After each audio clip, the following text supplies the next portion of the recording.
Close your eyes for a moment. Imagine a version of history that was never meant for your ears. A story so volatile that it had to be ripped out of the foundations of every major religion, buried under layers of shame, and branded as evil simply because it was too powerful to control. We've all been told the story of the fall. We know about the serpent in the garden, and we know about the woman who refused to kneel.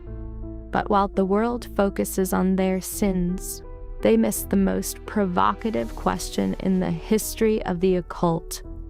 What happened when the first rebel met the bearer of light?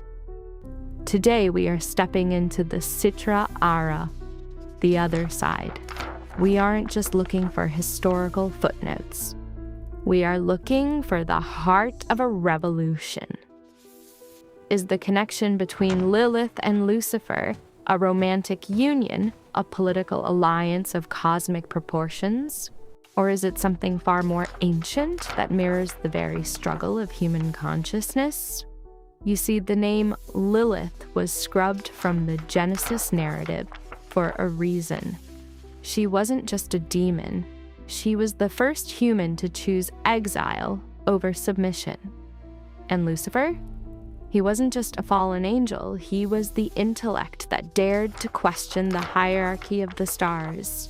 Most people think of them as a dark power couple, like some gothic fairy tale. But the truth buried in the Zohar and the hidden grimoires of the Middle Ages suggests a relationship that defies our human understanding of love. It's a union of mirrors. If you've ever felt like an outsider, if you've ever felt that the truth you were taught was a cage, then this exploration is for you. We are going to poke the wound of dogmatic history and deliver a cure that only the shadows can provide. Are they a couple? Are they the same energy in different masks? Or are they the ultimate archetypes of the masculine and feminine rebellion? Grab your coffee, dim the lights, and let's descend. This is the story of the union that heaven couldn't stop. To understand their marriage, we first have to understand their individual trauma. Let's talk about the wound of the garden. Lilith wasn't made from Adam's rib. She was made from the same dust. She expected equality. When she was denied it, she didn't beg. She spoke the ineffable name and left. Most people think history is a straight line, but it's actually full of ghosts, stories that were killed so others could live. Lilith is the ultimate ghost of the garden, and to find her, we have to go to the alphabet of Ben Sira. This is a text from the Middle Ages, but it captures an oral tradition that is far older. I want to read a specific passage here, and I want you to listen to the tone of the argument. This isn't a petty fight, it's a fundamental clash of worldviews. When God created the first man, Adam, alone, he said, "It is not good for man to be alone." He then created a woman for him from the earth as he had created Adam himself and called her Lilith. Adam and Lilith began to fight. She said, "I will not lie below." And he said, "I will not lie beneath you, but only on top. For you are fit only to be in the bottom position, while I am to be the superior one." It's incredible, isn't it? From the very first breath of humanity, the system tried to impose a hierarchy based on nothing but ego. And listen to Lilith's response. This is the moment she becomes the patron of every soul who has ever been told to know their place. Lilith responded, "We are equal to each other inasmuch as we were both created from the earth." But they would not listen to one another.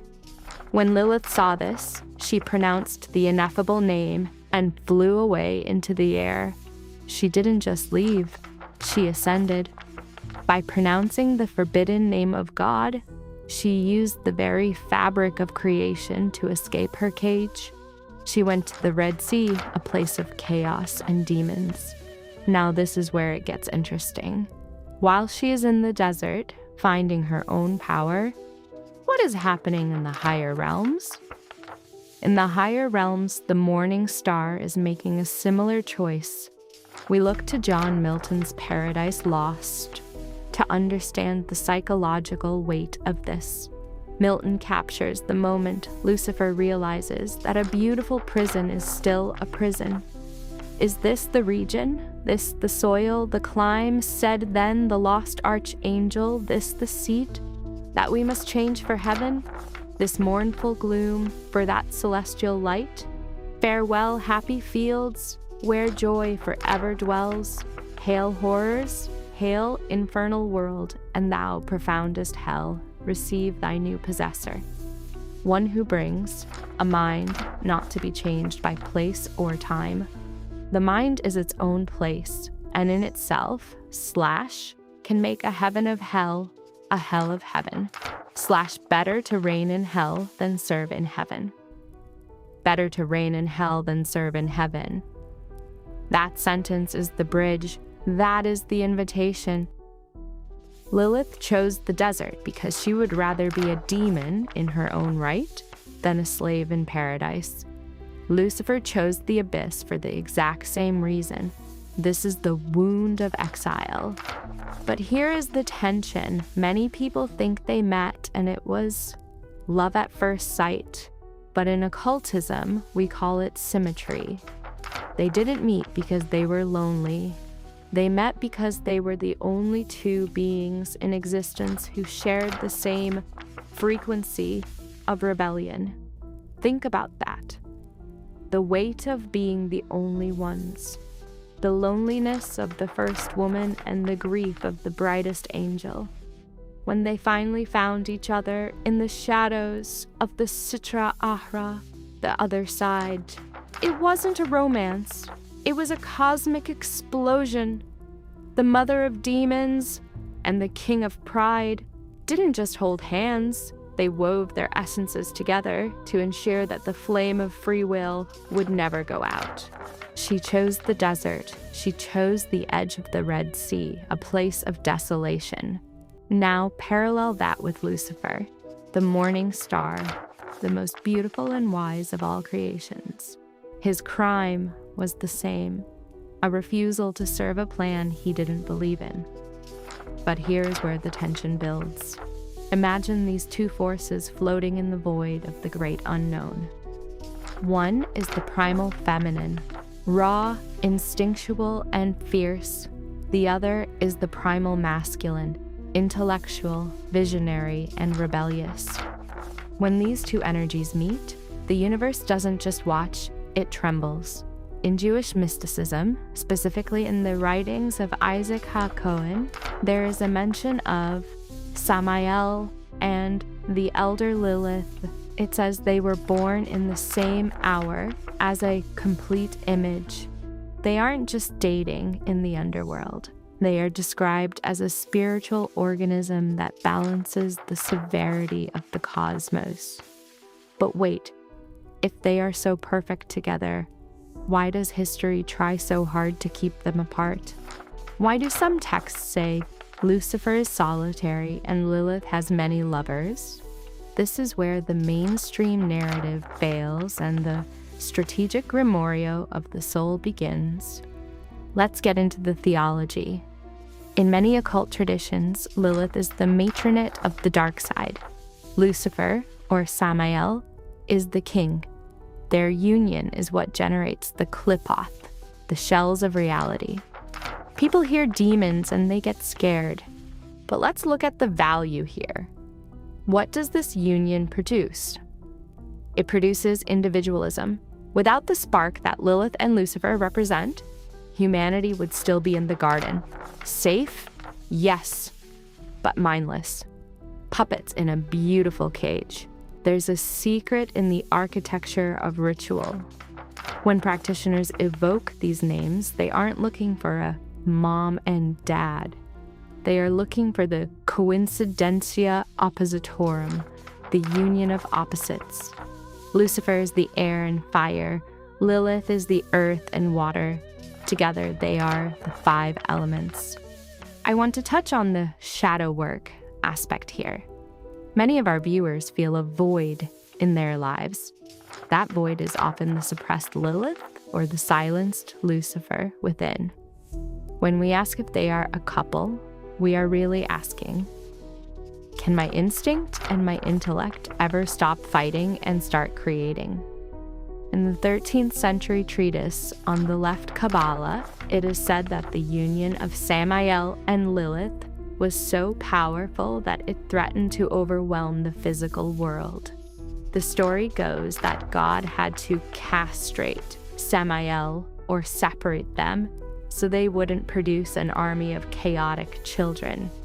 Isn't that the ultimate metaphor for suppression? The system is so afraid of the union of free will and raw desire that it tries to neuter the archetypes. They want your desire, Lilith, without your intelligence, Lucifer, or your intelligence without your passion. Now we have to go deeper, past the poetry and into the Zohar, the foundation of Jewish mysticism. This is where the concept of the forbidden couple becomes terrifyingly real. The Zohar describes a reality where everything has a right side of mercy and a left side of severity, and on that left side, there is a shadow king and a shadow queen, Samael and Lilith. I have the text here from the treatise on the left emanation. Listen to how the ancients described their union. It's not human, it's alchemical. Samael and the elder Lilith are a couple. They were born as one in the image of Adam and Eve above, clinging to one another. Samael is the king, and Lilith is the matronate, and between them there is the blind serpent that acts as the intermediary, facilitating their union and preventing the world from being consumed by their combined power. Did you catch that? A blind serpent. In magic, the serpent is the life force, the kundalini, the fire of desire. The texts say that their union is so powerful that if it were ever perfected or uninterrupted, the physical world as we know it would dissolve. This brings us to the most controversial part of the myth, the castration of the king. The legend says that God saw how powerful Samael and Lilith were becoming. He saw that their children, which are the forces of chaos and change, were beginning to outweigh the forces of order. So what did the Creator do? He chilled or castrated Samael. He forced a separation. He tried to ensure that the union of intellect, Lucifer, and instinct, Lilith, could never be fully realized. Why? Because a human being who has both the sharp, cold logic of Lucifer and the raw, burning passion of Lilith is a being that cannot be controlled. A person who thinks for themselves and feels with their whole soul is a threat to every institution on earth. This is the shadow work secret. When you feel disconnected, it's because the system has tried to castrate your inner Samael and exile your inner Lilith. They want you to have faith without questioning or desire without purpose. But in the strategic grimorio of the occultist, we seek to heal that separation. We seek the hieros gamos, the holy marriage of the dark side. When we invoke the couple, we are asking for the blind serpent to awaken. We are asking for our mind and our body to finally speak the same language. It's a tragedy. For thousands of years, they've been painted as monsters. But when you look at the Zohar, you see a couple that is clinging to one another in a universe that tried to tear them apart. They chose to remain one image. That is the ultimate value they deliver. Not sin, but loyalty to one's own nature. They are the only couple in history that chose the abyss together rather than accepting a false light separately. This is the part of the video where we stop looking at myths and start looking at you. The wound we've been poking is the feeling of being not enough or too much. Lilith was too much for Adam. Lucifer was too much for the angels. If you've ever been told to tone it down to fit in, you are carrying their lineage. The cure is the realization that the union of Lilith and Lucifer happens inside your own consciousness. When you stop apologizing for your power and you start directing your light Luciferian intellect toward your shadow Lilithian depths, you become unshakable. They are a couple because they represent the only two forces that can survive the night of the soul. They teach us that you don't need a permission slip to exist. So back to the question, are Lilith and Lucifer a couple? They are more than a couple. They are an eternal resonance. They are the black flame that refuses to be extinguished. Whether you see them as literal deities, psychological archetypes, or symbols of freedom, their message is the same. The throne of your life is yours alone to sit upon. We've covered the history, the Kabbalah, and the psychology of the abyss today. But the most important part of this podcast isn't what we said. It's what you do with this energy. If this resonated with you, if you felt a shift in the way you view your own rebellion, then you are exactly where you need to be. We are building a community of those who walk between the worlds. Don't let the flame die out. Comment below with the word sovereign if you are ready to claim your own garden. Subscribe and join our strategic Grimorio as we continue to rewrite the subconscious of the world. Stay bold, stay curious, and remember, the darkness is only scary until you realize you are the one holding the light.